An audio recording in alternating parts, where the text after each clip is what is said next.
আর মোনাজাতে কাঁদে আর বলে, ও মালিক, আমার ছেলেটারে তুমি আলেম বানাইও, কোরআনে হাফেজ বানাইও, কিয়ামতের ময়দানে আমার ছেলের দ্বারা যেন আমার জান্নাত রাস্তা ক্লিয়ার হয়।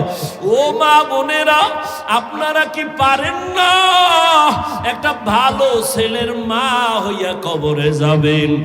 ও পর্দার আড়ালের আম্মা জান, ওই বেঈমানের ঘরে আসিয়া কেমন স্ত্রী, আল্লাহর এমন আশিকা, এমন জাকেরা, এমন শাকেরা। রহমতের নবী বলেন, কিয়ামতের দিন জান্নাতে আসিয়ার সাথে আমার বিয়া হয়ে যাবে। ও পীরগঞ্জের মা, আপনার স্বামী তো ফেরাউনের মতো খারাপ না, আপনার স্বামী তো আলেমের মোহাব্বত করে। আপনি যদি নামাজ পড়িয়া স্বামীর জন্য দোয়া করতেন, ও আল্লাহ, আমার স্বামী দিন নাই রাত নাই কত কষ্ট করে কামাই করে, একটা স্বামীও নিজের জন্য কষ্ট করে না। সব স্বামীরা সন্তানের মুখে, স্ত্রীর মুখে হাসি ফুটাবার জন্য গাধার মতো কষ্ট করে। ও মা, আপনি যদি নামাজ পড়িয়া দোয়া করতেন, আল্লাহ, আমার স্বামীর কামাই রুজিতে বরকত বাড়াও, আমার স্বামীর হায়াতে বরকত দাও, ও আল্লাহ সুস্থ রাখো। আর ঘরে আসার পরে যদি হাসি মুখে বুঝাইতেন, ও স্বামী, আমিও নামাজ পড়ি, তুমিও নামাজটা ধইরা ফালাও। আর জীবনে আমার একটা আবদার, একটা দাবি, আমি আমার মা বাবার মায়া আর আদর চাইরা তোমার ঘরে আসছি রে স্বামী। তোমার কাছে আমার জীবনের একটা দাবি, জীবনে কোনোদিন অবৈধ আর হারাম টাকা ঘরে ঢুকাইবা না। হারাম টাকার অবৈধ টাকা খাইয়া আমাদের রক্ত নাপাক করব না, আমাদের সন্তানদের রক্ত নাপাক করব না। এরে আম্মা জান, স্বামীটাকে যদি বুঝাইতেন, আপনার স্বামী জীবনেও অবৈধ হারাম টাকা ঘরে নিত না, 5 ওয়াক্ত নামাজ পড়তো। ও আম্মা জানেরা, আপনার মতো কত মা এখনো খুঁজলে পাবেন, নামাজ ছাড়ে না, বেপরদায় চলে না, মোবাইলে চরিত্র বিক্রি করে না, স্বামীর মাল হেফাজত করে। আপনারা কেন পারবেন না? এখনো কি তওবা করবেন না রে মা? কয়দিন আর দুনিয়াতে বাহাদুরি করবেন? সময় আছে, তওবা করে নেন। আপনার সন্তানটারে ডাক্তার বানাইয়েন, আপনার সন্তানটাকে ইঞ্জিনিয়ার বানাবেন, ধন্যবাদ, দোয়া করি। আপনার সন্তানকে প্রফেসর বানাবেন, আলহামদুলিল্লাহ।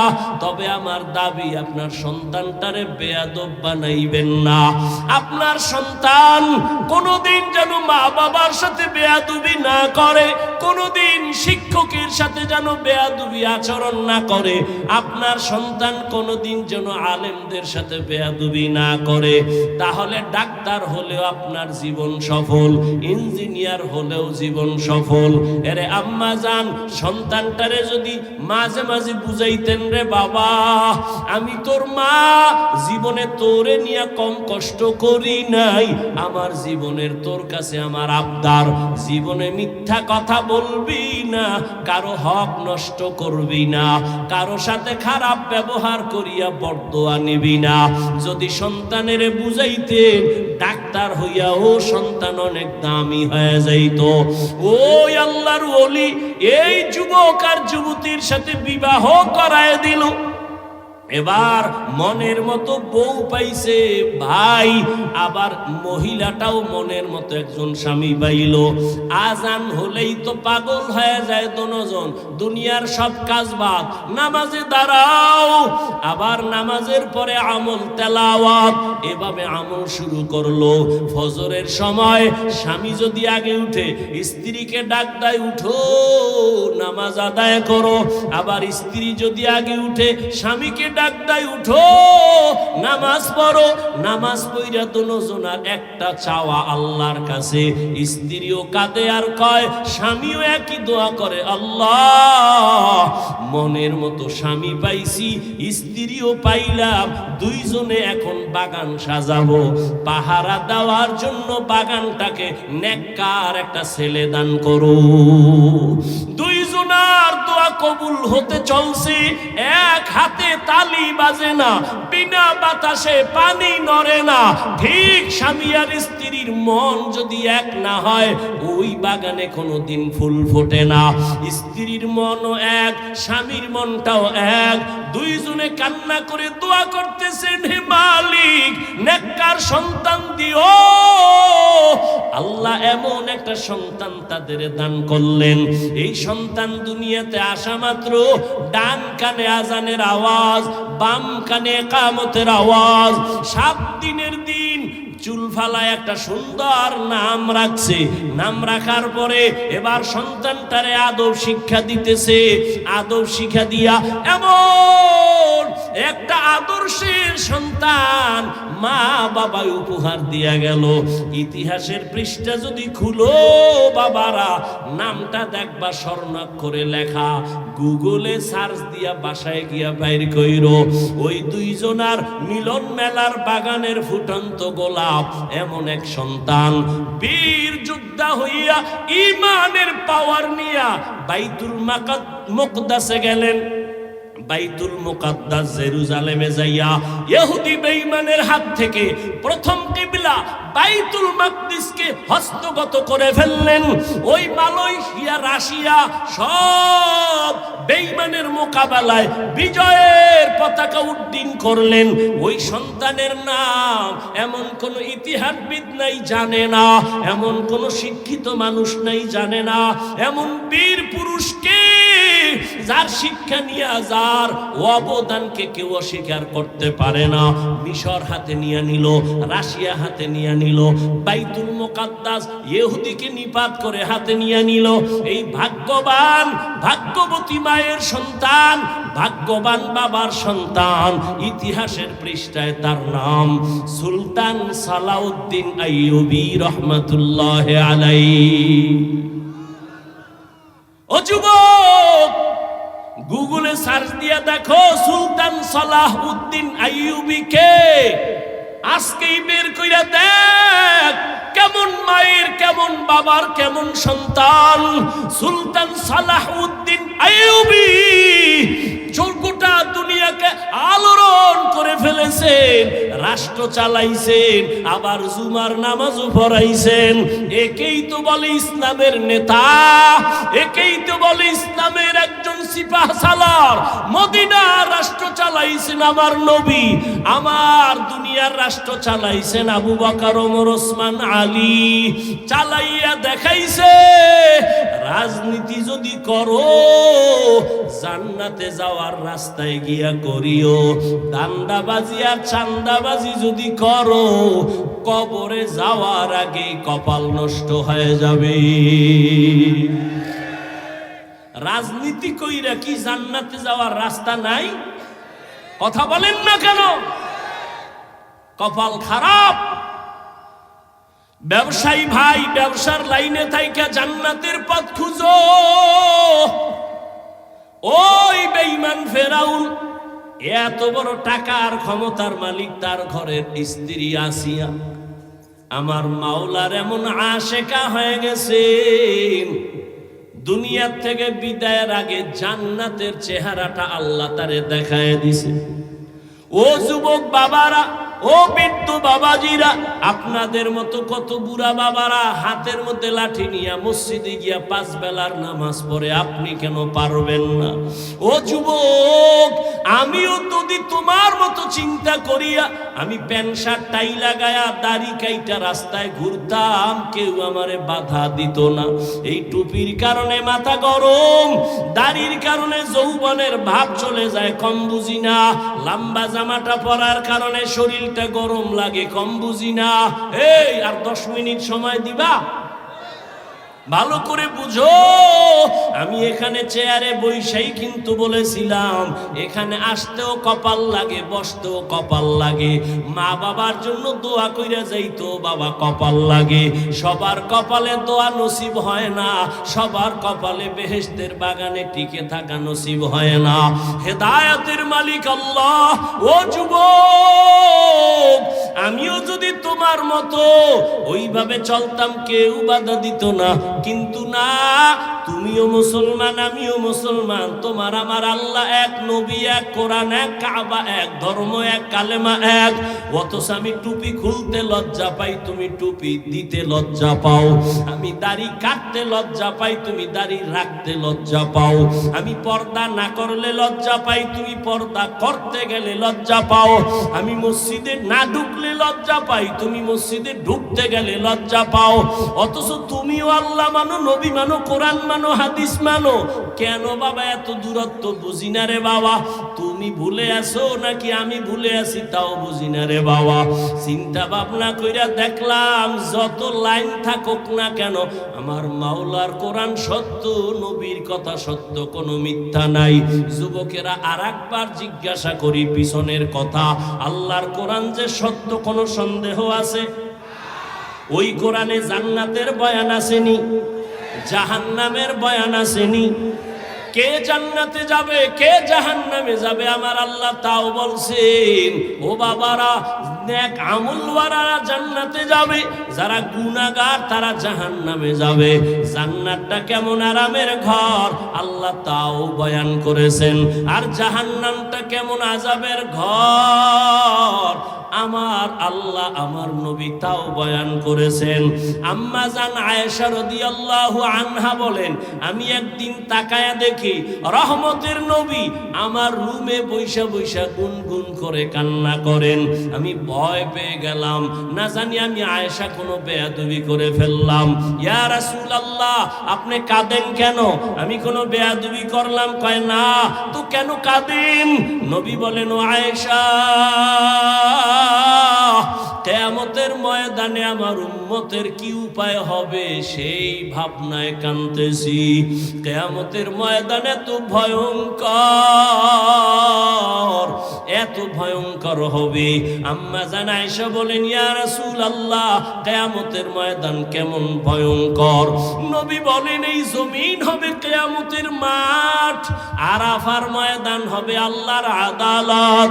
মানুষগুলো সবাই উলঙ্গ দাঁড়ায় যাবে, এই জমিনে সব মানুষ উলঙ্গ দাঁড়াবে। আম্মা জান আয়েশা কয়, নারীরাও? কয় হ্যাঁ, নারীরাও উলঙ্গ, পুরুষেরাও উলঙ্গ দাঁড়াবে। আম্মা জান বলেন, ও নবী, একজনে কি আর একজনারে দেখা লজ্জা পাবে না? নবী কাঁদেন আর বলেন, আয়েশা, ওরে হাসরের ময়দানটা তো কত ভয়ঙ্কর হবে। হাসরের মাঠে আমার আল্লাহ রাগান্বিত আওয়াজ দেওয়া শুরু করবেন, লিমানিল মুলকুল ইয়াউম লিল্লাহিল ওয়াহিদিল কাহ্হার। আল্লাহ বলবেন, আজকের এই আদালতের রাজত্ব কার? আল্লাহ পাকে এত কঠিন একটা আওয়াজ দিবেন, রাগান্বিত আওয়াজ, হাসরের ময়দানটা থরথর করে কেঁপে উঠবে। আর আল্লাহ বলবে, সূর্য নিচে নেমে আয়, যত তাপ আছে ছেড়ে দে। নবী বলেন, জমিনটা মাটি থেকে তামা হয়ে যাবে, মানুষ দাঁড়াইতে পারবে না। সূর্যের গরমে মাথার মগজগুলো ভাতের মারের মতো ফুটবে। অন্যদিকে জাহান্নামের আওয়াজ, জাহান্নাম চিল্লায়া বলবে, ও আল্লাহ, বেনামাজি গুনাহগার গুলো কই? আমার পেটে দাও, আমার পেটে বড় ক্ষুধা। নবী বলেন, আয়েশা, আল্লাহ তখন বলবে, জাহান্নাম একটু অপেক্ষা কর, আমি এখন আদালতে বসছি, বিচারটা শেষ করিয়া নেই। জাহান্নামকে থামানো যায় না, সামনের দিকে আসতেছে, এমন বেশি আওয়াজ দেয়, জাহান্নামের গরমের হাওয়া আসতেছে। আল্লাহ কয়, ও ফেরেশতারা, আর দেরি করিও না, ওরে শিকল দিয়ে বেঁধে নাও। আমার নবী যখন দেখবে, নবী বলেন, আমি দেইখা আমি আত্মহারা হয়ে যাব। অন্য নবীরা কান্নায় বিভোর, আমি আমার মালিকের কুদরতি মাকামের মধ্যে সেজদায় পড়ে যাব, কান্না শুরু করব, আল্লাহ জাহান্নামের ফিরাও, আমার একটা উম্মত যেন জাহান্নামে না যায়, তো আমি জান্নাতে কিন্তু যাব না। আল্লাহ তখন বলবেন, নবীজি আপনি মাথা উঁচু করেন, কাঁদিয়েন না, আমি আপনার কাদার জন্য আপনাকে বানাই নাই, আপনাকে খুশি করব। নবী বলেন, আল্লাহ তখন বলবে, ফেরেশতা ৭০,০০০ শিকল ওই জাহান্নামের গলায় লাগাও, পেছন দিকে টাইনা রাখো, সামনে যেন আসতে না পারে। 70,000 শিকল লাগাইয়া এক এক শিকলের গোড়ায় 70,000 ফেরেশতা ধরিয়া রাখবে, কিন্তু রাখতে পারবে না। জাহান্নাম কঠিন একটা আওয়াজ দিবে, বারবার আল্লাহর আদালতের দিকে যাইতে চাইবে। শেষ পর্যন্ত নবীজির কান্না দেখা আল্লাহ বলবে ফেরেশতা দিকে আসো। আল্লাহ নিজের কুদরতি হাতে একটু পানি দিয়া বলবে জাহান্নামের গায়ে ছিটাইয়া দাও। জাহান্নামের গায়ে পানিটা ছিটাইয়া দেওয়া মাত্র জাহান্নাম দ্রুত গতিতে পেছনে ভাগতে শুরু করবে। ফেরেশতারা বলবেন আল্লাহ, যেই জাহান্নামকে শিকল লাগাইয়া ধরে রাখতে পারি না, এমন কি বরকতের একটু পানি দিলা, জাহান্নাম এখন পিছনে দৌড়ায়। এই পানি কি বরকতের জমজমের পানি, না আবে হায়াতের পানি, না কাউসারের পানি, নাকি দুনিয়ার কোন পাহাড়ের পানি, না সমুদ্রের পানি? আল্লাহ বলবেন ফেরেশতা, এই পানিটা জমজমের পানিও না, কাউসারের পানিও না, আবে হায়াতের পানিও না, দুনিয়ার কোন নদীর পানি না। এই পানি আমার মায়ার নবীর গুনাহগার উম্মতের চোখের পানি।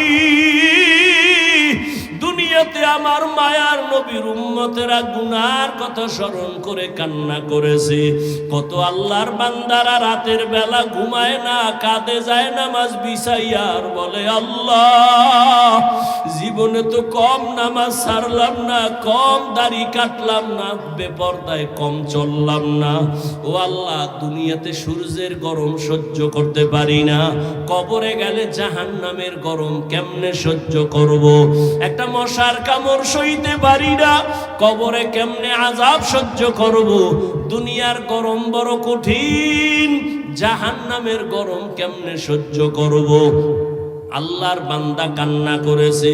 ওই চোখের পানি আমি তো ওয়াদা দিছি আমার নবীর মাধ্যমে, যারা জাহান্নামের আযাবের ভয় এক ফোঁটা চোখের পানি ফেলে কান্না করবে, আল্লাহ নবীর মাধ্যমে ওয়াদা করেছেন জাহান্নামের আগুন তার জন্য হারাম করে দিবেন।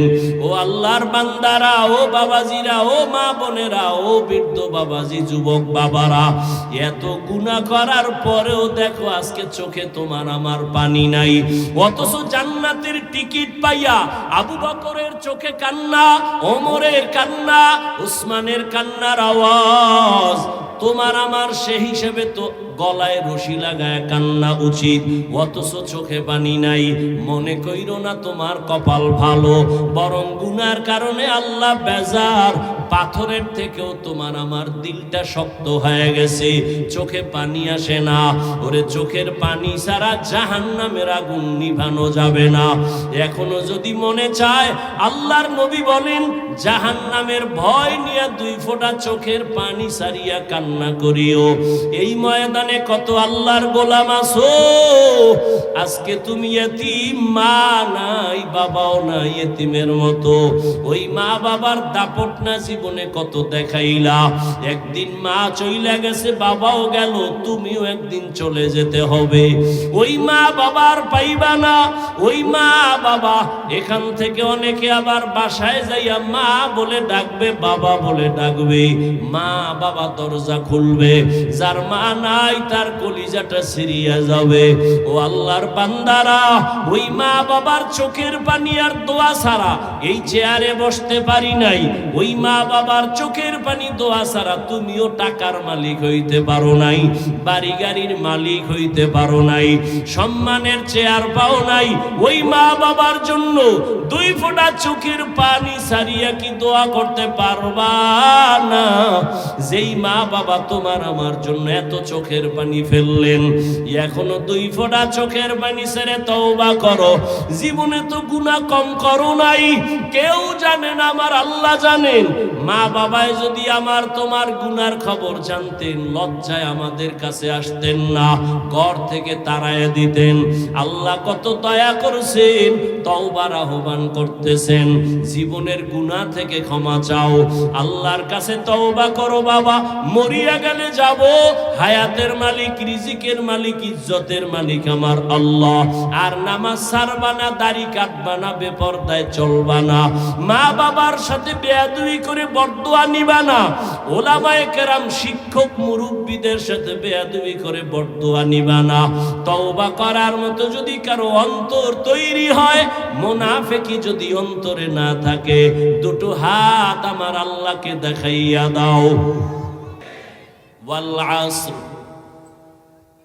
আসরের শপথ, ইন্নাল ইনসানা লাফি খুসর, নিশ্চিত পৃথিবীর সব মানুষগুলো জাহান্নামী, ইল্লাল্লাযীনা আমানু, কিন্তু যারা ঈমান আনয়ন করবেন, ওয়া আমিলুস সালিহাত, নেক আমল করবেন, ওয়া তাওয়াসাউ বিল হক, ঈমান ও আমলের দাওয়াত অন্যকে দিবেন, ওয়া তাওয়াসাউ বিস সাবর, ঈমান আমলের বিরুদ্ধে যারা চলে তাদের বাধা দিতে গিয়া বিপদ আসলে ধৈর্য ধারণ করবেন। এই চার গুণওয়ালা ব্যতীত বাকি সব জাহান্নামী। খুব খেয়াল করি তরজমা, হাদিস পড়েছিলাম, খেয়াল করেন। নবী বলেন, কুল্লু উম্মতি ইয়াদখুলুনাল জান্নাতা ইল্লা মান আবা। রহমতের নবী বলেন, সব উম্মত জান্নাতে যাবে। দেখছেন নি কারবার? আল্লাহ কয় সব মানুষ জাহান্নামী, মদিনার নবী কয় সব উম্মত জান্নাতি। কিন্তু ইল্লা মান আবা, নবী বলেন যে আমাকে মানে না সে জান্নাতে যাবে না। কিলা মান আবা, ও রহমতের নবী বলেন কারা আপনাকে মানে না? নবী বলেন, মান আতাআনি দাখালাল জান্নাহ, যে আমার অনুসরণ করবে, অনুকরণ করবে সে জান্নাতে যাবে। ওয়া মান আসানি ফাকাদ আবা, যে আমার বিরোধিতা করবে সে আমাকে অস্বীকারকারী হিসাবে জাহান্নামে যাবে।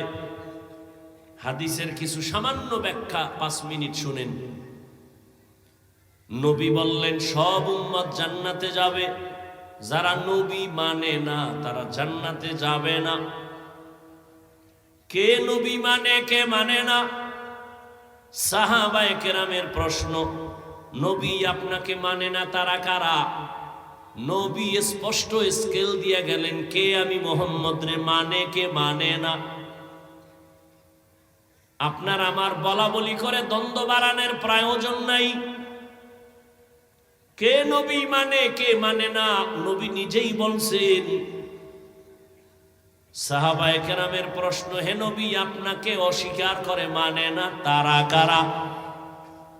নবী ওই কথাটার জবাব ডাইরেক্ট না দিয়ে তার আগে একটা সুন্দর মোহাব্বতের আওয়াজ দিলেন, মান আতাআনি দাখালাল জান্নাহ, যে আমার অনুসরণ করে সে জান্নাতে যাবে। এখান থেকে একটা প্রশ্ন করব আপনাদেরকে, নিজের থেকে জবাব দিবেন।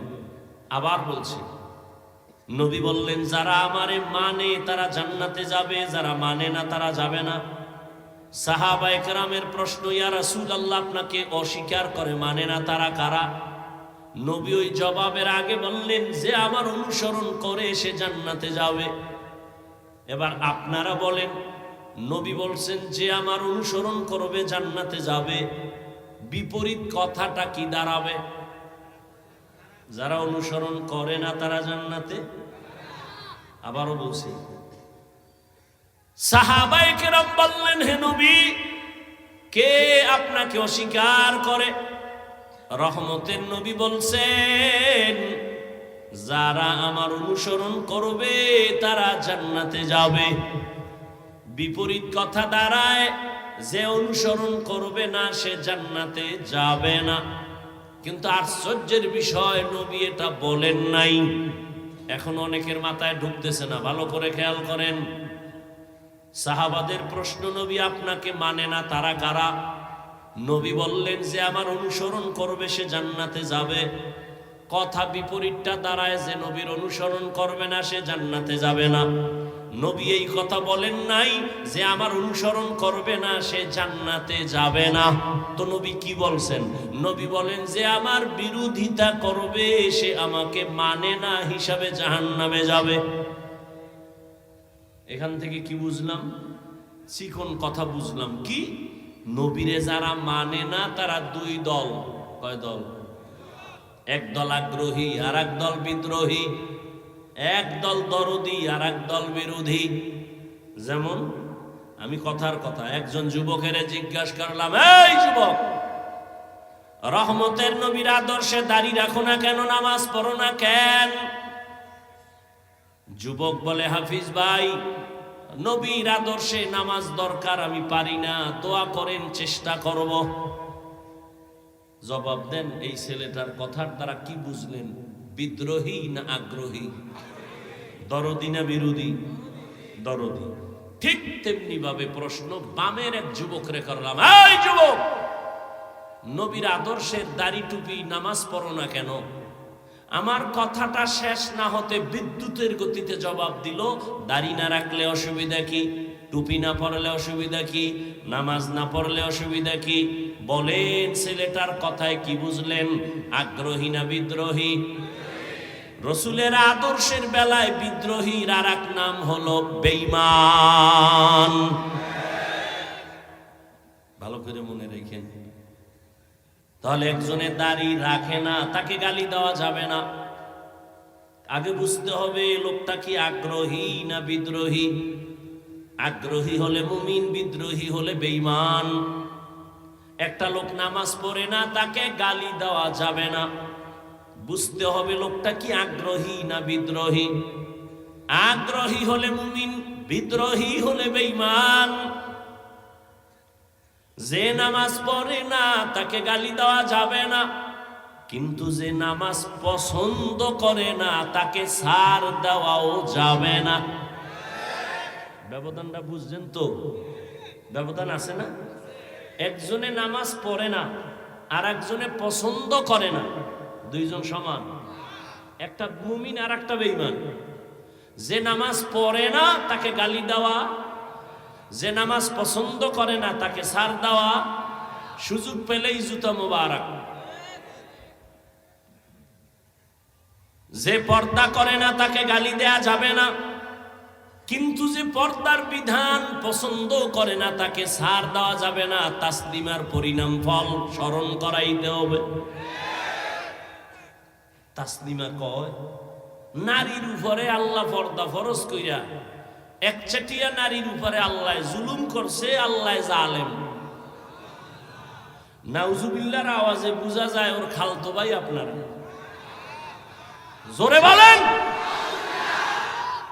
আল্লাহ জালেম। আল্লাহ জালেম।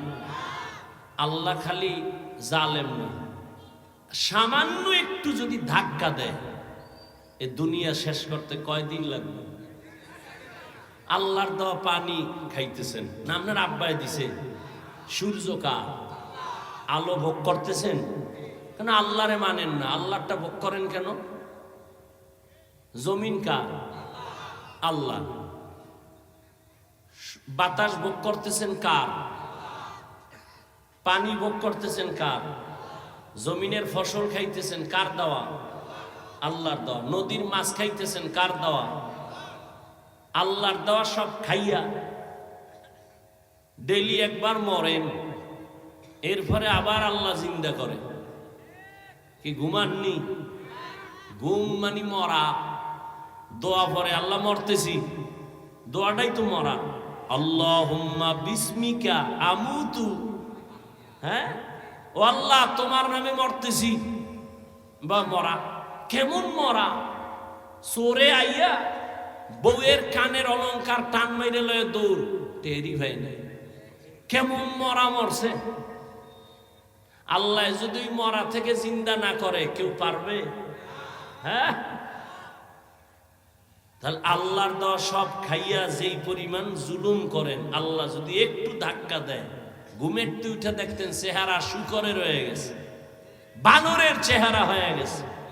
আল্লাহ পারেন, করেন না কেন? এক জবাব হলো আল্লাহ জুলুম করেন না। আল্লাহ পাক স্বার্থান্বেষী না। 2 নম্বর জবাব, আল্লাহর প্রিয় একজন বন্ধু মুহাম্মদের উম্মত আমরা, এ কারণে আল্লাহ করেন না। মুহাম্মদের উম্মত না হইলে কপালে বহু দুঃখ ছিল।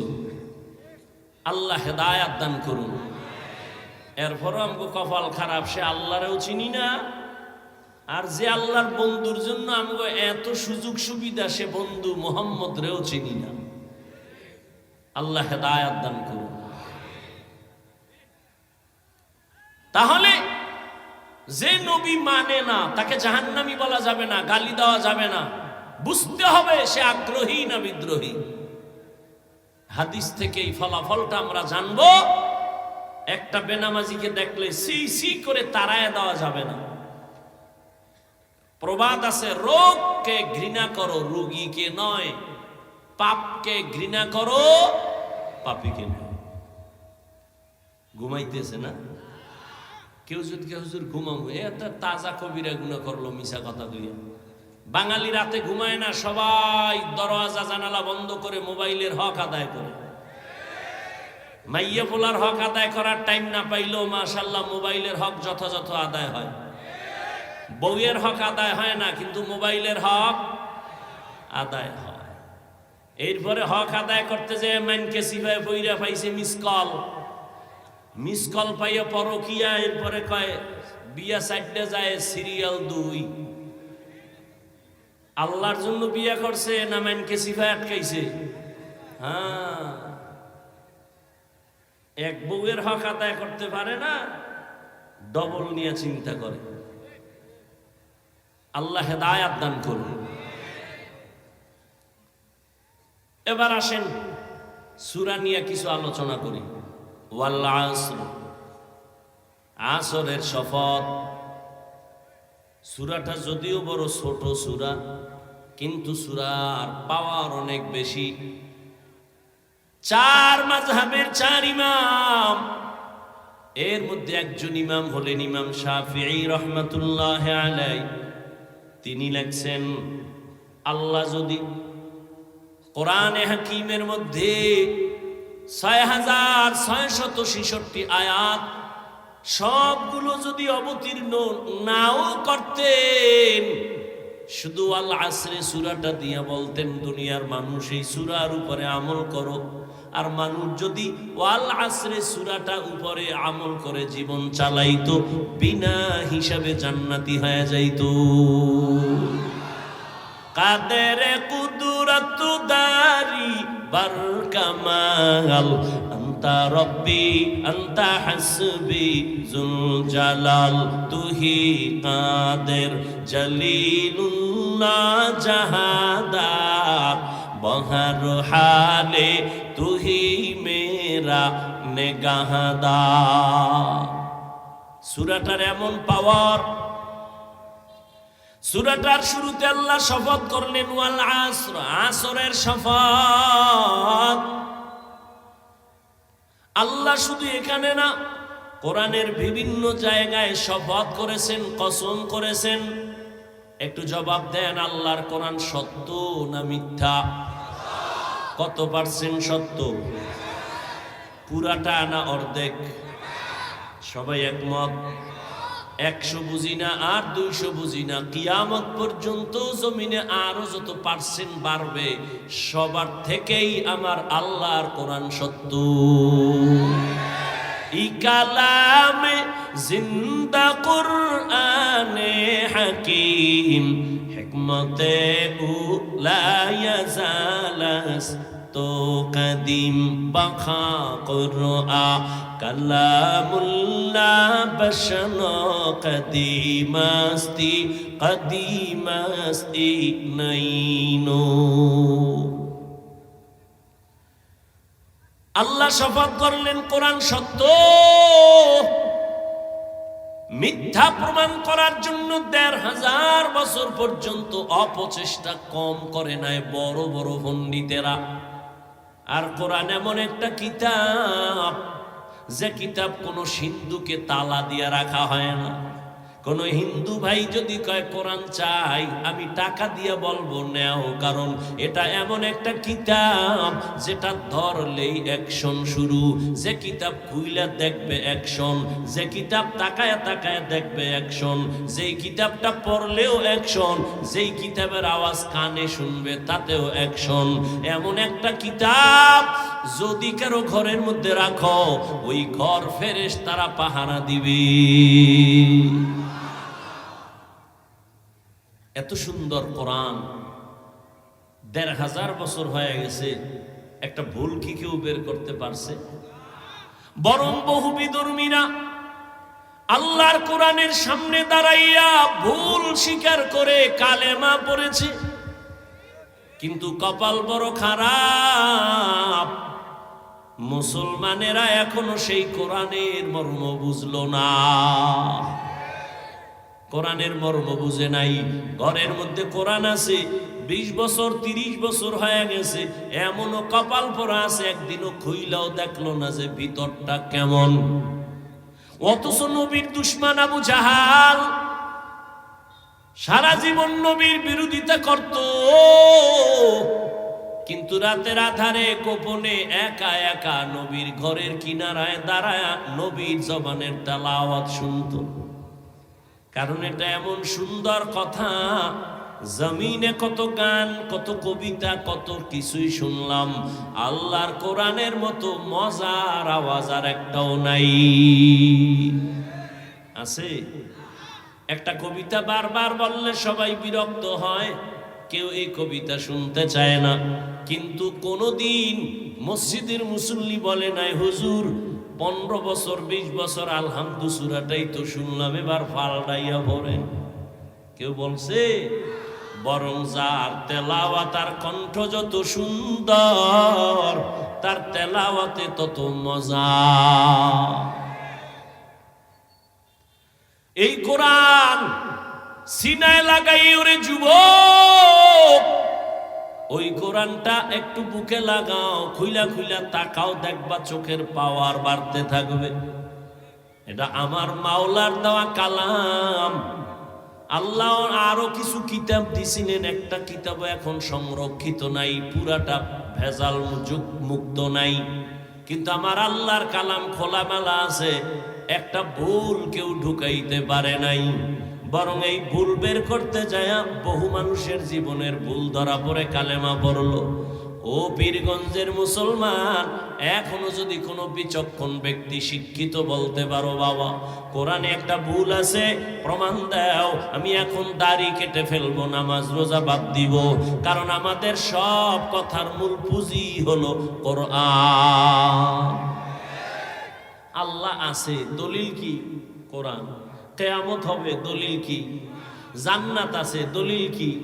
জাহান্নাম গুনাহগারের শাস্তির জায়গা, দলিল সেই কোরআনে যদি ভুল থাকে তো সব ভুল, আর কোরআন যদি ঠিক থাকে তো সব ঠিক। আল্লাহ বুঝার তৌফিক দান করুন। ভাইরা আমার, আল্লাহ তাআলার কোরআন তো সত্য। সারা দুনিয়ার মানুষ যদি আল্লাহর কোরআন না মানে মিথ্যা হয়ে যাবে। বলেন না কেন? সারা দুনিয়ার মানুষ যদি বলে কোরআন মেনে নিলাম, মানার কারণে কি সত্য হবে? দুনিয়ার মানুষ কোরআন মানো আর না মানো, আল্লাহর কোরআন নিজ জায়গায় সত্য, কোনো সন্দেহ নাই। এরে আল্লাহর গোলাম, ওই কোরআন তো সত্য, তাহলে কসম করার কি প্রয়োজন ছিল আমার আল্লাহর? আমরাও তো মাঝে মাঝে কসম করি। কেন আমরা কসম করি? সন্দেহ দূর করার জন্য। যেমন বললাম, ভাই আমার কথাটা এমন কয় বিশ্বাস করি না, তখন বলি কসম। কসম যখন খাইছো মেনে নিলাম। তাহলে আমগো কসমের উদ্দেশ্য কি? সন্দেহ দূর করা। আল্লাহর কোরআনে কি সন্দেহ আছে কসম খেয়ে দূর করছেন? নাই। শুধু নাই না, চ্যালেঞ্জ দেওয়া, লা রাইবা ফিহ। কোরআনে কোনো ভুল সন্দেহ নাই। এই যে পাগড়ি দিলাম, কয়জন রে? 20 জন ছাত্র, ছোট ছোট বাচ্চা। বাংলা ভাষা শিখার জন্য একটা বই পড়েছিলেন, 10 পৃষ্ঠার আদর্শ লিপি পড়ছিলেন, কথা কয় না। ও ভাই, সত্য কথাটা স্বীকার করতেও কি আপনাদের সমস্যা? আদর্শ লিপি বই চিনেনি না, আর শিক্ষাঙ্গন যেইভাবে রং লাগাইছে চিনারও তো কথা না। আগে আমরা আদর্শ লিপি পড়ছি, সকালে উঠিয়া আমি মনে মনে বলি, আমি যেন সারাদিন ভালো হয়ে চলি। মনে আছে? আদেশ করেন যাহা মোর গুরুজনে, আমি যেন সেই কাজ করি ভালো মনে। আর এখন ডিজিটাল যুগের পড়া, ক্রিং ক্রিং টেলিফোন, হ্যালো হ্যালো হ্যালো, কে তুমি কাকে চাও বলো বলো বলো, আমি ম্যাও হ্যালো ক্যাট বিড়ালকে চাই, জরুরি খবর আছে ডেকে দাও তাই, হামটিমা টিম টিম তার খাড়া দুটো শিং, তারা মাঠে পারে ডিম। কি ঠিক? বুঝা শুনে ঠিক কইও, ফিডা কিন্তু বন্ধ হয় নাই। ভাইরা আমার, একজনে কয় ভাই দাওয়াত, কয় আলহামদুলিল্লাহ, কয় আপনার বাড়ি, কয় নাউজুবিল্লাহ। জিন্দেগি মে বন্দগি তু কর নাহি, জিন্দেগি মে বন্দগি তু কর নাহি, जिंदगी बे बंदगी शर्मिंदा है, जिंदगी बे बंदगी शर्मिंदा है। খারাপ লাগে? যুবকরা আসো না, ঘুমাও, মোবাইলটা রাখ, এটা লই মরবি। মরার আগে কবি কাফনের ভিতরে ঢুকাইতে, কবরে যখন যাইবি না, ফেরেশতা আইলে কবি আগে সেলফি, পরে প্রশ্ন। মর, মোবাইল লইয়া মর। এরে যুবক, রহমতের নবী কত কলিজা দিয়া মোহাব্বত করেছে যুবকেরে, বুঝো না রে যুবক। নবী বলেন, আমি এমন কপালওয়ালা, জমিনে আইসা আমি একদিনও আমার আব্বাকে আব্বা বলে ডাকতে পারিনি। কেমন কপাল আমার, 6 বছরে আমি আমার মা, আমার আপনজনেরা সব আমার দুশ্মন, আমাকে রেডি হয় জবাই করার জন্য, হাঁটার পথে কাটা দেয়। আমি মুহাম্মদ, আমি আল্লাহর এমন প্রিয় গোলাম। আল্লাহ বলে, মুসারে আমি নবী বানাইছি, ইব্রাহিম আমার নবী, মুহাম্মদ আমার নবী, সবাই আমার বন্ধু। ঈসা আমার বন্ধু, মুসা নবী বন্ধু, ইউনুস নবী বন্ধু, দাউদ নবী বন্ধু, সুলাইমান আমার বন্ধু, মুহাম্মদও আমার বন্ধু। তবে ব্যবধানটা কি জানো? সব নবী রাসূলেরা আমার আল্লাহ তাআলার আশিক, আর আল্লাহ কয় আমি নিজে আল্লাহ মুহাম্মদের আশিক।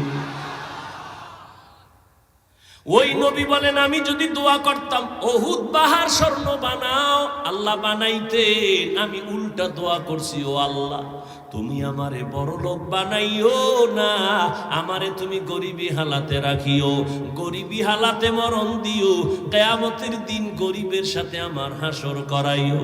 নবী কয়, ও গরিবের দল, বড় লোকের বাড়ি গেরি দেখে মোটেও আফসোস করিস না, কিয়ামতের দিন ওই টাকাওয়ালা বাড়িওয়ালার 500 বছর আগে গরিব তুমি জান্নাতে যাইবা।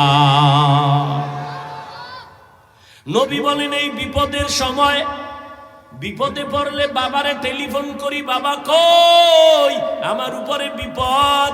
বাবা দৌড়াইয়া হাজির হয়। আম্মা জানেরে বলি, মা তুমি তো আসতে পারবা না, একটু আমার জন্য দোয়া করিও। নবী কয়, আমার মাও নাই, আমার বাবাও নাই, আমি বড় এতিম অবস্থা, আমার চতুর্দিকে দুশ্মন, ওই সময় আমার কেউ নাই। বুড়ারা যারা ছিল আমার সবাই বিরোধিতা করেছে, যুবকেরা আমার উপকার করেছে। ও পীরগঞ্জের যুবক বলো, ১৫০০ বছর পরে তুমি যুবক হইয়া আমার নবীর আদর্শের কি উপকার করলা বলো রে বাবা। আজকে যুবক হইয়া তোমার জীবনটা কেন নষ্ট হচ্ছে, একটু কি চিন্তা করছো? আল্লাহ কুকুর শুয়োরকে আল্লাহ জ্ঞান দেয় না ভালো মন্দ যাচাই করার, আল্লাহ মানুষকে দিছে, কেন তুমি ভাবো না রে বাবা? ৪০ বছর পর্যন্ত তোমার চেহারাটা কখনো নষ্ট হবে না, অথচ মাত্র ২৫-৩০ বছর তোমার চেহারায় কেন আকর্ষণ নাই? তাকাইলে কেন মায়া লাগে না? তোমার চেহারায় কেন নূর নাই? দরওয়াজা জানালা বন্ধ করিয়া সারাটা রাত মোবাইল হাতে নিয়ে কবিরা গুনা কইরা কাটাইছো। মাও জানে না, বাবাও জানে না, সবাইর দরজা বন্ধ রাখছো, কিন্তু আমার মাওলারে ফাঁকি দেওয়া যায় না। আমার আল্লাহ তো জানছে তুই রাতের বেলা কি অন্যায় করেছো। আল্লাহ বেজার হইয়া তোর চেহারার নূর নষ্ট করে ফেলেছে। শুধু কি তাই বাবা, ওরে ভালো করে বাসায় গিয়া গুগলে সার্চ দিয়া দেখিস, মোবাইল দেখলে তোর দেহের কি ক্ষতি হয় ভালো করে লেখা আছে। এই মোবাইলের কারণে চোখের পাওয়ার নাই, তোমার হার্ট দুর্বল, ব্রেন দুর্বল, মাথা ব্যথা আগের তুলনায় বেড়ে গেছে, তোমার বুকে ব্যথা বেড়ে গেছে, কিডনির ক্ষতিও হচ্ছে, খবর নাই। এমন একটা সময় আসবে যদি ৬০ বছর বাঁচো, অর্ধেক চলে গেছে আর অর্ধেক বাকি। কিন্তু বাকি জীবন বাঁচার জন্য যেই পার্টসগুলো মেয়াদ থাকা দরকার, এই মেয়াদ আগে শেষ কইরা ফেলাইছো। কানের মেয়াদ নাই, চোখের মেয়াদ নাই, বাইসা থাকবি পঙ্গু হইয়া বাঁচা লাগবে। আমার চোখ থাকবে, পাওয়ার থাকবে না, হাত থাকবে, শক্তি থাকবে না, জীবন থাকবে, যৌবন তোমার থাকবে না। ওই সময় কান্না কইরাও কোনো লাভ হবে না, আপন কাউকে চোখের পানি মুছার জন্য পাশে পাইবা না। জিন্দেগি মে বন্দেগি তু কর নাহি, जिंदगी बे बंदगी शर्मिंदा है, जिंदगी बे बंदगी शर्मिंदा है। यहाँ हम सब मुसाफिर, दिल ना लगा, अहले दिल की नजर से रूह करता जा। यहाँ हम सब मुसाफिर, दिल ना लगा, अहले दिल की नजर से रूह करता जा।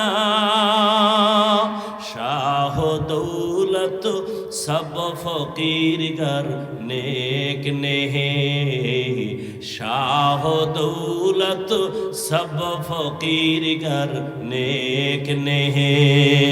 जिंदगी में बंदगी तू कर नहीं, जिंदगी में बंदगी तू कर नहीं, जिंदगी बे बंदगी शर्मिंदा है, जिंदगी बे बंदगी शर्मिंदा है। जिंदगी में बंदगी कुन बंदगी, बंदगी बे जिंदगी शर्मिंदगी। ও আল্লাহর গোলাম, আল্লাহ বিবেক দিছে, একটু ভাবো। থানার আসামিরে পুলিশ বেতের বাড়ি দেয়, চোখে পানি নাই, আর কোরআনের বাগানে আইসা মানুষের দিল নরম, চোখে পানি, হাউমাউ করে কান্না করে। এটা চিন্তার বিষয়। এতগুলো মানুষ পীরগঞ্জের মাঠে যদি কোন দুনিয়ার টাকাওয়ালা জমা করতে চাইতেন, কত পেরেশানি তার নিতে হইতো। এই মানুষগুলো আনার জন্য, আসা যাওয়ার জন্য ফ্রি গাড়ি দেওয়া লাগতো, ঠিক নেই? আবার বসার জন্য ভিআইপি চেয়ার, ফাঁকে ফাঁকে নাস্তা, না হয় চেয়ারের বাড়ি। আবার এই মানুষগুলোকে নিয়ন্ত্রণের জন্য আবার কত পুলিশ, কত প্রশাসন। বিবেকওয়ালারা একটু ভাবো, এই পীরগঞ্জের মাঠে রাত্র 12টা, ঘুমের চিন্তা নাই, খানার চিন্তা নাই, মানুষগুলো নিজের পকেটে টাকা ব্যয় করে কেউ হাঁটিয়ে আসছে, বসার বিছানা নাই, মাটি আর কাদা বালুর মধ্যে বসে গেছি, বড় ছোট ভেদাভেদ নাই, কে মাওলানা, কে গায়ের মাওলানা, কে ধনী, কে গরিব, সব একাকার হয়ে পড়ছে। এতগুলো মানুষরে নিয়ন্ত্রণের জন্য একজন পুলিশও নাই, প্রশাসনের কেউ নাই, সব ময়দান চুপচাপ, মনে হয় যেন কি নেওয়ার জন্য আসছে, কি যেন হারায় ফেলছে, সব আওয়াজ বন্ধ। কেউ যদি টেলিফোন করে মোবাইলটা অফ করে রাখবে, রিসিভ করবে না। ও বাবার একটু ভাবো, এটা কেমন করে সম্ভব? ১৫০০ বছর আগে আমার মদিনাওয়ালা রসুলের আদর্শ মানার কারণেই সম্ভব। ইমামুল আউয়ালিনাল আখিরিন বহরে সাদকা রাহমাতাল লিল আলামিন সাইয়্যিদুল কাউনাইন খাতমুল মুরসালিন আখিরামত বুদে ফখরুল আউয়ালিন। মোনাজাত পর্যন্ত ধৈর্য হবে? আল্লাহ সবাইকে কবুল করেন। ও যুবক বাবারা, কথাগুলো একটু শক্ত বলি, কিন্তু মোহাব্বতের কোনো কমতি নাই। যদি একটা যুবক বইলেই ফালাও, হাফিজ ভাই একটু প্যান্ডেল সাইরা নিচে আইয়াম গো, পাও দুইটা যদি ধরতেন আমরা নামাজ ছাড়তাম না, বল আমি লাফ দিয়া নিচে আসি। ও বাবা, জীবনটা এভাবেই চলে গেল, রাত নাই দিন নাই, পাগলের মতো সারা দেশে দৌড়াই। ফজরের পরে বয়ান, জোহরের পরে বয়ান, সারা জিন্দেগি কিসের রৌদ্র আর বৃষ্টি। পাও ধৈর্য ধৈর্য বয়ান করি, মনে হয় যেন তোমার টাকার কেনা আমি গোলাম। আবার ফাঁকে ফাঁকে মাপ চাই, কষ্ট পাই শুনি রে বাবা, মাফ কইরা দাও। আবার মোনাজাতেও ক্ষমা চাই। এত নরম হইয়া কেন বুঝাই? তুমি তো আমারে বেতন দাও না, বরং তুমি আমার বিরোধিতা করো, ফেসবুকে লেখো, ফাঁকে ফাঁকে গালি দাও, এরপরও একটা গালির জবাব দেই না রে বাবা। এর একমাত্র কারণ মদিনাওয়ালা নবীর আদর্শ কলিজায় লালন করি। আমার নবী আর আসবে না, এই উম্মতের নবীর আদর্শের বয়ান আলেমরাই করতে হবে। একটা মানুষ যদি দিনের লাইনে চলে আসে, জীবনের কষ্ট সার্থক হয়ে যাবে। ও পর্দার আড়ালের আম্মা জানেরা, বোনেরা, না খাইয়া কষ্ট করে আম্মা জান এই ঠান্ডার ভেতরে আপনারা কত কষ্ট করে আসছে, দেওয়ার মতো কিছুই নাই। তবে কলিজাটা দিয়া দোয়া করব, আমি হাফিজুর রহমানের দোয়া কবুল হবে না, কিন্তু এই মাঠের মধ্যে বহু আল্লাহর গোলাম আছে যাদের দোয়া কবুল না হয় ছাড়বে না। ওরা যদি আমিন কইয়াই দেয়, দোয়া কবুল হয়ে যাবে। দোয়া করব, হে মালিক আমাদের হাতে দেওয়ার কিছু নাই, ও আল্লাহ তোমার কাছে কোনোটার অভাব নাই, তুমি কিছু দেওয়ার না দাও। আমার মুরব্বী, আমার বয়োজ্যেষ্ঠ যারা, আল্লাহ এদেরকে ইব্রাহিম নবীর আদর্শওয়ালা জীবন দান করেন। আমার কলিজার প্রত্যেকটা যুবকের ইসমাইল নবীর আদর্শওয়ালা জীবন দান করেন। আমার পর্দার আড়ালের মা বোনদের আল্লাহ পাক হাজেরা আলাইহিস সালাম আর নবীর মেয়ে ফাতেমার আদর্শ দান করেন, বলেন আমিন। আল্লাহ শফাত করলেন এখানে না, আরো অনেক জায়গায়, ওয়াত্তিন ওয়াজ্জাইতুন ওয়া তুরি সিনিন ওয়া হাযাল বালাদিল আমিন ওয়াস সামাই যাতিল বুরুজ ওয়াল ইয়াউমিল মাউউদ ওয়া শাহিদিন ওয়া মাশহুদ ওয়াদ-দুহা ওয়াল লাইলি ইযা সাজা মা ওয়াদ্দা'আকা রাব্বুকা ওয়া মা ক্বালা লা উকসিমু বিয়াউমিল কিয়ামাহ ওয়া লা উকসিমু বিন নাফসিল লাওয়ামা। আল্লাহ পাক বারবার কসম করেন, তিনের কসম, জৈতুনের কসম, তুরে সিনার কসম, নিরাপদ শহর মক্কা নগরীর কসম। আল্লাহ কসম কেন করলেন? তার সংক্ষিপ্ত জবাব, আল্লাহর সব কথাই সত্য, গুরুত্বপূর্ণ, তবে যেই জিনিসের উপরে কসম করছেন ওই জিনিসটা বড় দামি, বুঝাবার জন্য। দ্বিতীয়, কসমের পরে যে কথা বলবেন এই কথাগুলো অনেক দামি, গুরুত্বপূর্ণ, এদিকে মানুষের অন্তর আকৃষ্ট করার জন্য। আল্লাহ বলেন ওয়াল আসর, আসরের শপথ, তার মানে আসর বড় দামি একটা সম্পদ। এই আসরটাকে যারা মূল্যায়ন করবে, কাজে লাগাবে, এরা দুনিয়ায় বাদশাহ, পরকালেও বাদশাহ। আসর বড় দামি একটা সম্পদ। জানি না ধৈর্য হবে কিনা, আল্লাহ তৌফিক দিবেন কিনা। তাহলে আমি আসর নিয়ে কিছু কথা যদি পারি শেষে বলবো। আল্লাহ কসম খাইয়া কি বলেন? ইন্নাল ইনসানা লাফি খুসর। কসমের পরের কথা গুরুত্ব আছে না নাই? কসমের কারণে তো গুরুত্ব বেড়ে গেল, কিন্তু আল্লাহ পাকের কুদরত। আবার আল্লাহ তাকিদ দিলেন ইন্না, নিশ্চয়ই, একটা না, আবার তাকিদ দিলেন লাফি, লাম তাকিদ, অবশ্যই সব মানুষগুলো জাহান্নামে যাবে। ইন্নাল ইনসানা, আল্লাহ বলেন সব মানুষ লাফি খুসর, জাহান্নামে যাবে। কসম খাইলেন, দুইটা তাকিদ দিলেন, এরপরে বললেন দুনিয়ার সব মানুষগুলো জাহান্নামী। আল ইনসানের আলিফ লাম ইস্তিগরাকি, একজন মানুষও বাদ নাই। বাংলাদেশের সব মানুষ জাহান্নামী, আমেরিকার সব মানুষ জাহান্নামী। আল্লাহ কসম খাইয়া বলছেন, দুইটা তাকিদের সিল লাগায় বলছেন নিশ্চয়ই সব মানুষগুলো জাহান্নামী। সন্দেহ আছে? এর দূর হইনা বাড়ি গেলে উপায় কি? যে আল্লাহ কসম খাইছে, দুইবার তাকিদ দিছে, সব মানুষ জাহান্নামী, তার ওয়াজ হইনা লাভ কি? বাড়িল কথা শেষ। কিন্তু নামের ব্রেক লাগানো আছে, ইল্লা, সব মানুষ জাহান্নামে যাবে, কিন্তু 4 গুণওয়ালা মানুষ জাহান্নামে যাবে না। আবার ওদিকে নবী কি কইছে?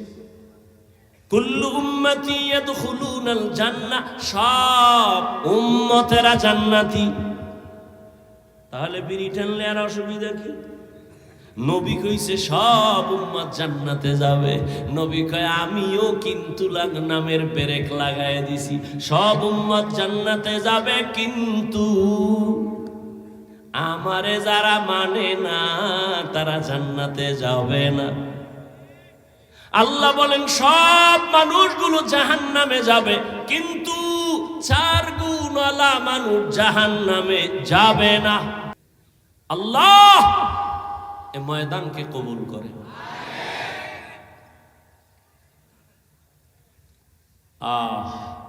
তো আল্লাহ বলেন সব মানুষগুলো জাহান্নামে যাবে, কয় গুণওয়ালারা জান্নাতে যাবে। প্রথম গুণের নাম ঈমান, দ্বিতীয় গুণের নাম হলো নেক আমল। ওলাসের সূরা তো সবাই পারেন, কিন্তু মৌলিক কিছু কথা একটু শুনে যান। ওলাসের সূরাটা কি কইয়া যাইতেছে আমাদের। সব মানুষ জাহান্নামে যাবে, 4 গুণওয়ালা মানুষ জান্নাতে যাবে। প্রথম গুণ হলো ঈমান, দ্বিতীয় গুণ হলো নেক আমল। কয়টা হইল? আরো বাকি কয়টা? ভালো করে খেয়াল করেন। বাকি 2 গুণের প্রথমটা হলো ঈমান ও আমলের দাওয়াত, অন্যকে দেওয়া। 4 নাম্বার গুণ, যারা ঈমান আমলের বিরোধিতা করে তাদের বাধা দেওয়া। বাধা দিতে গেলে বিপদ আসবে, ধৈর্য ধারণ করা। তার মানে সহজ কথা, ঈমান আমলের দাওয়াত দাও, এর নাম তা'মুরুনা বিল মা'রুফ, অন্যায়ের বাধা দাও, ওয়া তানহাউনা আনিল মুনকার। এবার ভাগ করতেছি। 4 গুণের প্রথম 2টা ঈমান আর নেক আমল, এই 2টা গুণ হলো আল্লাহর হক। কার হক? বাকি 2টা গুণ হলো বান্দার হক। আল্লাহর হকে যদি ত্রুটি থাকে আল্লাহ বলেন আমি মাফ করব, কিন্তু বান্দার হক যদি ত্রুটি করো, বান্দা যদি ক্ষমা না দেয়, আমি আল্লাহ ক্ষমা দিব না। সূরা আসর থেকে কি জানলেন? যাদের ঈমান আছে, নেক আমল করেন, এখনো কিন্তু জান্নাত রেডি না, আরো কয়েক গুণ বাকি। ঈমান আনছেন, নেক আমল করেছেন, মাত্র 2টা আল্লাহর হক, আরো 2টা গুণ আপনার বাকি আছে। ঈমান আমলের দাওয়াত অন্যকে দিবেন, যারা উল্টা পাল্টা করে বাধা দিবেন, ন্যায় ভালো কাজের আদেশ দিবেন, অন্যায় বাধা প্রদান করবেন অন্যকে। এখন দাওয়াত দিবেন, তাও সিস্টেম আছে। অন্যায় একজনে করে, তারে বাধা দিবেন কেমনে, তারও নিয়ম আছে, মন গড়া না। এলাকায় কোনো এক বুজুর্গ আইছে, ঘাড়ের উপর একটা থাপ্পড় দিয়ে যদি কোন কিও হুজুর জিকির টিকির ঠিক মতো করেননি, এটা আদব হবে? আদব হবে না। একজনে অন্যায় করে, লাঠি নিয়ে আগে ফিডাফিডি শুরু করবেন, ইসলাম এটাকে বলে না। ইসলাম বলে শাসন করো, শোষণ করবা না। শাসন করার নাম ইনসাফ, শোষণ করার নাম জুলুম। ও স্বামী, আল্লাহ পাক 2 দায়িত্ব, আল্লাহর হক, ঈমান আর নেক আমল। এই 2টা দায়িত্ব যারা পালন করেন, তারা শুধুমাত্র আল্লাহর হক আদায়ের রাস্তায় আসছেন। বাকি 2টা গুণ আছে বান্দার হক। ঈমান আমলের দাওয়াত দিবেন, যারা ঈমান আমলের লাইনে নাই, অন্যায় করবে, বাধা দিবেন। এই 2টা গুণ যাদের এখনো নাই, আপনার জান্নাত এখনো পূর্ণ রেডি হয় নাই। এখন কথা হলো, ঈমান আর আমলের দাওয়াত অন্যকে দিবেন, অন্যকে। এবার অন্যের বয়ান শুনেন। ইয়া আইয়ুহাল্লাযীনা আমানু কু আনফুসাকুম ওয়া আহলিকুম নারা ওয়াকুদুহান নাস ওয়াল হিজারা আলাইহা মালাইকাতুন গিলাযুন শিদাদুন লা ইয়াসুনাল্লাহা মা আমারাহুম ওয়া ইয়াফআলুনা মা ইউমারুন।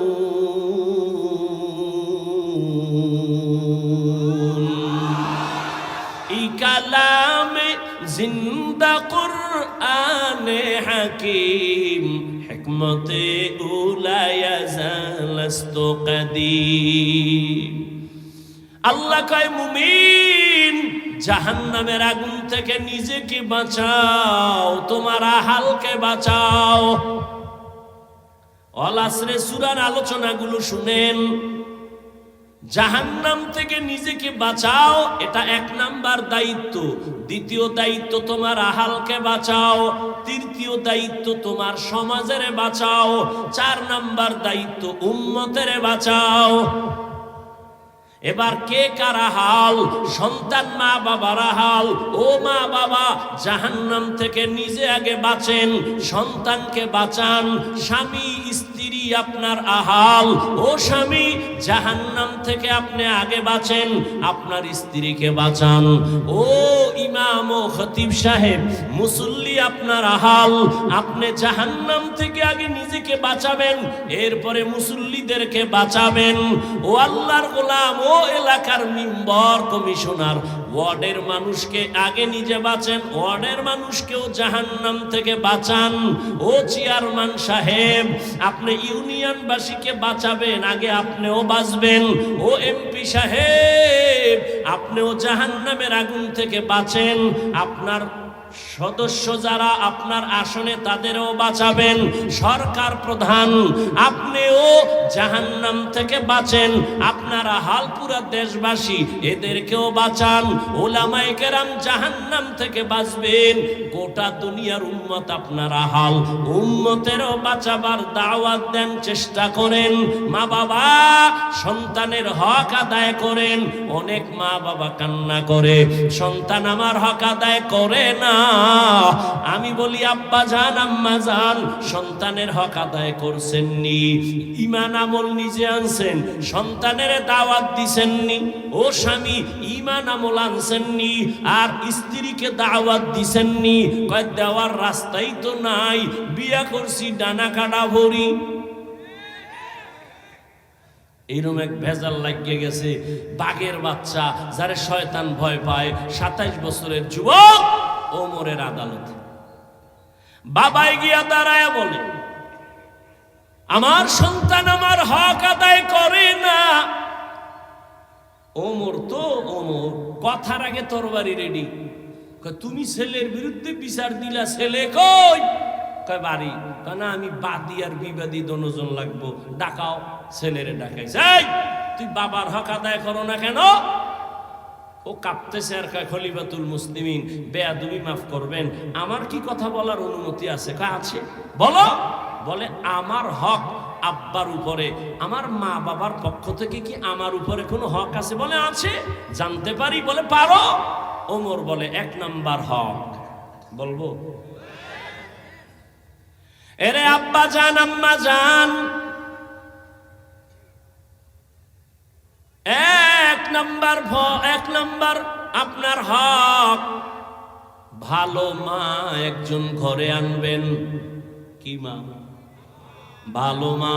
কৈকের গোড়ায়, হ্যাঁ, শহরে বাজারে দেখো নারীদের ঢল, পর্দাবিহীন তারা করে ঝলমল, অন্যকে তার দিকে আশিক বানায়, অন্যকে তার দিকে আশিক বানায়, দেশটায় আজি ধ্বংস নারীর বেপরদায়, সবার মুখে একই আওয়াজ, হায় হায় হায়। এরে আল্লাহর বান্দা ভালো করে বুঝো, ওমরে ফারুক বলেন 1 নাম্বার হক ভালো মা ঘরে আনবে। ছেলে ডাক দিয়ে কয়, খলিফাতুল মুসলিমিন আমার আব্বাই হক আদায় করে নাই, ভালো মা ঘরে আনে নাই, ডানা কাটা ভরি নিয়ে আসছে। ডানা কাটা ভরির মানে কি? ও ঘরে আইয়া শুধু ডানা কাটবে। ঘরের মধ্যে আইয়াই কয়, তোর বাবার ব্যবহার ভালো না, ডানা খারাপ, এটারে বাদ দে। কিছুদিন পরে কয়, তোর মায়ের ডানাও ভালো না, বাদ দে। কয় করমু কি? কয় শহরে ফ্ল্যাট লইয়া শ্বশুর শাশুড়ি বাদ লয়ে গেছে ফ্ল্যাটে। এবার ছেলে একদিকে, বউ আর একদিকে দৌড়ায়। কিছুদিন খাইয়া এবার বউ কয়, তোর ডানাও খারাপ, তোর কল্লা আর ডানা কাইটা আমি হিজরত করা শুরু করলাম। ঠিক নি?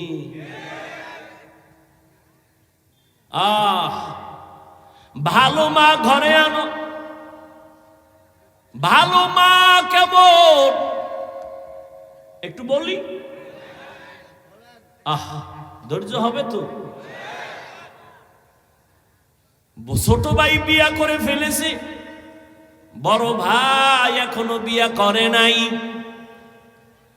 ছোট ভাই একদিন ডাক দিয়া কয়, ও মিয়া ভাই আপনি বিবাহ করেন না কেন? কয় মাইয়া ভাই না।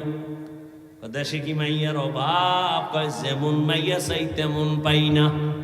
খুব যুবকেরা শুনিস, তোকে কপালে বিয়া নাই। যেই পরিমাণ মোবাইলে অ্যাডভান্স হইয়া আসো, কপালে বিয়া নাই, আর যদি থাকেও তো বউ পাবি না, পাবি জল্লাদ। জুতা মোবারক দিয়া তোরে ফিডাইয়া জাল মিডাইব বিয়ার স্বাদ কেমন। কয় না হুজুর টেনশন নাই, কোরআন শপথ করছে কোরআন। আমি কই মাইয়া যে কোরআন লইছে সিরিয়াল কত? কয় কেমনে কই? আমি কই তোর সিরিয়াল যত মাইয়ারটাও তত। তোর সিরিয়াল কত? কয় 3। 2 মাইয়ার পরে এটা 3। আমি কই মাইয়াও 2 ফলার পরে তুই 3। আল খবিসাতু, কথা কন না? হ্যাঁ, খবিসের সাথে খবিস। তেঁতুল গাছ লাগায় যদি কয় আল্লাহ 2টা আম দিও, হবে? কোনদিন না। এক বেচারাতে হে আদরের ভোলা লইয়া কি সুমা খায়, বাবা খায়, আমি যদি একটা পাইতাম। এক হুজুরের দ্বারা গেছে, হুজুর অমুকে দেখি ছেলে লইয়া খুব আদর করে, আমারও মন চায় একটু যদি দোয়া করতেন। যা 1 বছর লাগবো। ঠিক আছে, 1 বছর অপেক্ষা করছে, কি ছেলেও নাই মাইয়াও নেই, মাথা গরম হয়ে গেছে। আবার দৌড়, হুজুর কি দোয়া করলেন? ছেলে তো ভাই না, মাইয়াও ভাই না, আপনাকে দোয়ায় বোধহয় অ্যাকশন নাই, পরের বাড়ি খান তো। হুজুর বলে আমাকে দোয়া ঠিক আছে, তুমি বিয়ে করছো? কয় না। বিবাহ না করে সন্তানের আশা করা যেমন বোকামি, মদিনাওয়ালা নবীর আদর্শ জবাই করিয়া শান্তির দোয়া করাটাও বোকামি। दुनिया में हो दुनिया का तलबगार ना हो, बाजार से गुजर हो खरीदार ना हो। ये दुनिया एक मिसले कागज फूल है, ये दुनिया एक मिसले कागज फूल है। जिंदगी में बंदगी तू कर नहीं, जिंदगी में बंदगी तू कर नहीं, जिंदगी में बंदगी शर्मिंदा है, जिंदगी में बंदगी शर्मिंदा है। বড় ভাই বলে মেয়ে পাই না বিয়ে করার মতো। ছোট ভাই মনে মনে ভাবছে একটা সম্ভ্রান্ত পরিবারের মাইয়া বোধহয় ভাই চায়, খোঁজ লাগায়া পাইছে এক কোটিপতির মেয়ে। ভাইকে বললেন, ভাই তোমার কপাল খুলছে, সম্ভ্রান্ত পরিবারের একটা মেয়ে পেয়েছি। এবার ভাই ডাক দিয়ে কয়, কেমন? কয় অনেক সুন্দরী, রূপসী। কয় না, আমি গরিবের মেয়ে চাই। কয় কেমন? একটু খুইলা কাও। এবার বড় ভাই কয়, আমার ফাইনাল কথা, আমি একজন বউ এমন মাইয়া চাই, যেই মাইয়া আমার বউ হইয়া আমার ডান হাতটা ধইরা আমারে জান্নাতের দিকে নিয়ে যাবে। ছোট ভাই কয়, মাপসাই তোর কপালে বিয়া নাই। বড় ভাই কয়, শোন, আমার মাওলায় যদি কবুল করে সময় বেশি লাগবে না। পাগল হইছো কেন? তোর কপালে যদি বিয়া থাকে তো মাইয়া তো আরো আগে আল্লাহ বানাইছে। পাগল হইছো কেন? পাগল হয়ে গেছে। মায় কয়, তোরে কোটিপতির সুন্দরী এনে দেবো। কেন? আমার ফেতনি বালা, আমার কোটিপতি লাগতো না। এরপর কি করছে? ওটারে পাওয়ার জন্য আর একজনের জবাই করছে। জবাই ফিরে পরিণাম ফল কি হইল? মাইয়াও জেলে, এই ফোলাও জেলে, শেষ ফল ফাঁসি। কি হইল? এখন কি দুনিয়া সেই অ্যানালগ আছে নাকি? 5 বছর আগে অন্যায় করেছে, একটা মাইয়ার সাথে প্রেম করে মাইয়াটারে কোনো এক স্বার্থে বইরা মেরে ফেলছে। জামালপুর বিশাল একটা অন্ধকার রাতে ধান খেতে কেউ নাই, 5 বছর পরে আসামি ধরা, আদালতে হাজির। এই তোর কথা আছে কোনো? ডাক দিয়ে কয়, জাস্টিসকে স্যার, আমার নিশ্চিত ফাঁসি হবে জানি, কিন্তু আমার প্রশ্ন 5 বছর আগে অপরাধ করেছি, কেউ জানেনি, আপনি জানলেন কেমন? কই মনে করছে আমি মাস্তানি করলে আমার দল বাঁচাবে, নেতা বাঁচাবে। অন্যায়ের একটা সীমা আছে, সীমা লঙ্ঘন হলে তোমার আপনটাও দুশ্মন হয়ে যায়। আর ছার নাই, ফয়সালা আসমান থেকে যদি এসেই যায়, জমিনওয়ালারা ব্যর্থ, শেষ। আল্লাহ হেদায়াত দান করুন। বড় ভাই বলল, যদি আল্লাহ কবুল করেন সময় লাগবে না।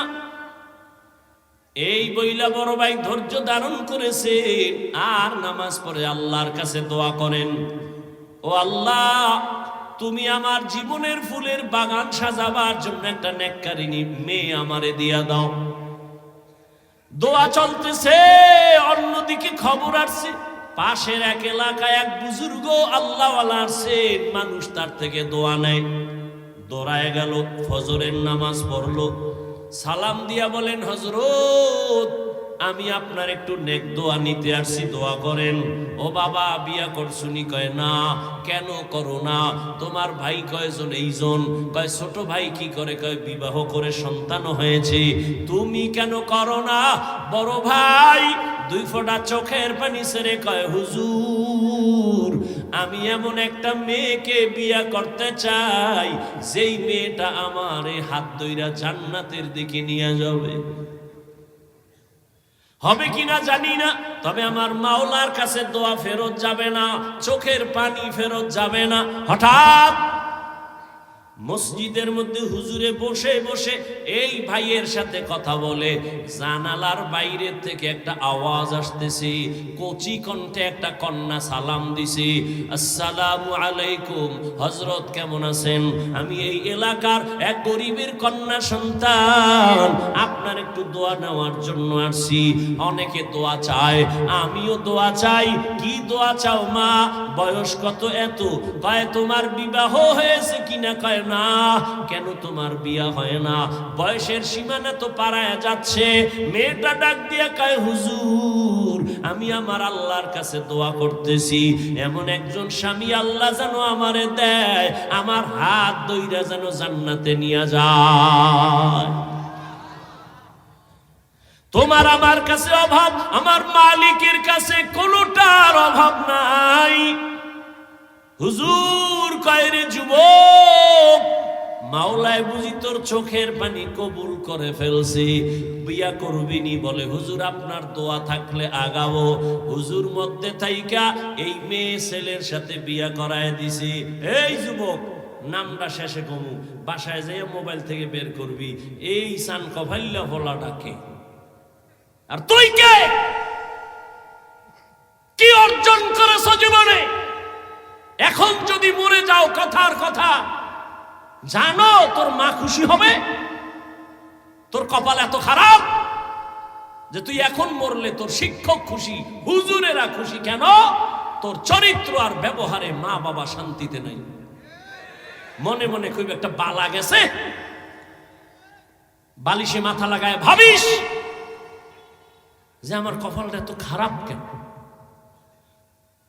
আমার মতোই তো যুবকে যুবক, তোমার মতো যুবক জীবনে মাদ্রাসার বারান্দায় যায় নাই, আলিফ বাতা পড়ে নাই, স্কুলে পড়ে, কলেজে পড়ে, চাকরি করে। সত্য কথাটা স্বীকার করো বাবা। বলো তোমার মতো জেনারেল লাইনের সন্তান যুবক স্কুল কলেজে পড়িয়া 5 বেলার নামাজ পড়ে, সত্য বলো আসেনি? আর বয়ানের দরকার নাই, তুমি নিজেরে জিজ্ঞাসা করো তোমার কপাল কেন এত খারাপ, তুমি কেন পারো না রে বাবা? এই পীরগঞ্জের ভেতরে এমন কি তোমার মতো ব্যবসায়ী নাই, দাড়িওয়ালা 5 ওয়াক্ত নামাজি? বলো বাবা তুমি কেন পারবা না? তোমার মতো যুবক জেনারেল লাইনে থাইকাও ব্যবসা করে, চাকরি করে, RAB, army, police, BDR, doctor, professor, engineer, OC, DC SP, 5 বেলার নামাজি দাড়িওয়ালা। সত্য কথা সাক্ষী দাও, আছে না নাই? তুমি নিজের বিবেকটাকে জিজ্ঞাসা করো তুমি কেন পারবা না? তোমার মতো যুবক নদীর মধ্যে মাছ ধরে, নামাজ ছাড়ে না, জিজ্ঞাসা করো বিবেকটাকে তুমি কেন পারো না? তোমার মতো যুবক রাস্তায় গাড়ি চালায়, নামাজ ছাড়ে না, বলো তুমি কেন পারো না? তোমার মতো যুবক ধান কাটে, জমিনে গিয়া নামাজ ছাড়ে না, গামছা বিছাইয়া তারপরে নামাজ পড়ে, বলো বাবা তুমি কেন পারবা না? ও পর্দার আড়ালের আম্মা জানেরা, বোনেরা, আপনাদের কপাল কত ভালো। আজকে এই পীরগঞ্জের স্টেজে 20টা ছেলের মাথায় পাগড়ি পরাইলাম, ওদের সিনার মধ্যে 30 পারা কোরআন জমা, আদর্শ লিপি 10 পৃষ্ঠার একটা হাফেজ বাংলাদেশ ঘুইরা পাইবা না। আর 30 পারা কোরআন 8 বছরের সন্তানের সিনায় মাত্র 6 মাসে মুখস্থ। ওদের মা বাবার মতো আজকে ঈদের আনন্দে আর কেউ নাই। ওর মা বাবা যে আজকে ঈদের আনন্দে আছে, আমার ছেলে হাফেজ হাজারো হাজারো মানুষের সামনে আজকে পাগড়ি নিল। কিয়ামতের দিন আমার আল্লাহ ডাকবে, আয় আয়, দুনিয়াতে কোরআন পইরা মানুষের পাগড়ি নিছো, আর মানুষ তোর তেলাওয়াত শুনে কান্না করছে। আজকে কোটি কোটি জান্নাতীদের সামনে আয়, একটু কোরআন তেলাওয়াত শোনা, আমি আল্লাহ নিজে তোর তেলাওয়াত শুনবো। আর তোর মা বাবার একটু ডাক, তোর মা বাবাই কত কষ্ট করিয়া খাইয়া না খাইয়া তোরে লেখাপড়া শিখাইছে। ওরে তোর মা কত রাত্র ঘুমাইতে পারে নাই, তোর মা কতবার খানা খায় নাই। ঘরে মেহমান ভরা, মা নিজে গোস্ত পাকাইয়া মেহমানের খাওয়ায়, মা এক টুকরা গোস্ত খায় না। কেন? আমার ছেলেটা মাদ্রাসায় পড়ে, না জানি কি খায় না খায়, ওই চিন্তা কইরা মা এক টুকরা গোস্ত মুখের মধ্যে দেয় না। আয় আল্লাহ, হাতগুলো কবুল করে নেন, তওবা কবুল করে নেন, তওবার উপরে মজবুত হইয়া চলার মতো তৌফিক দান করেন, আমিন। আলহামদুলিল্লাহি রাব্বিল আলামিন, ওয়াসসালাতু ওয়াসসালামু আলা সাইয়্যিদিল আমবিয়া ওয়াল মুরসালিন ওয়া আলা আলিহি ওয়া আসহাবিহি আজমাইন। ইয়া আরহামার রাহিমিন, ইয়া আরহামার রাহিমিন, ইয়া আরহামার রাহিমিন। রব্বিরহামহুমা কামা রব্বায়ানি সগীরা।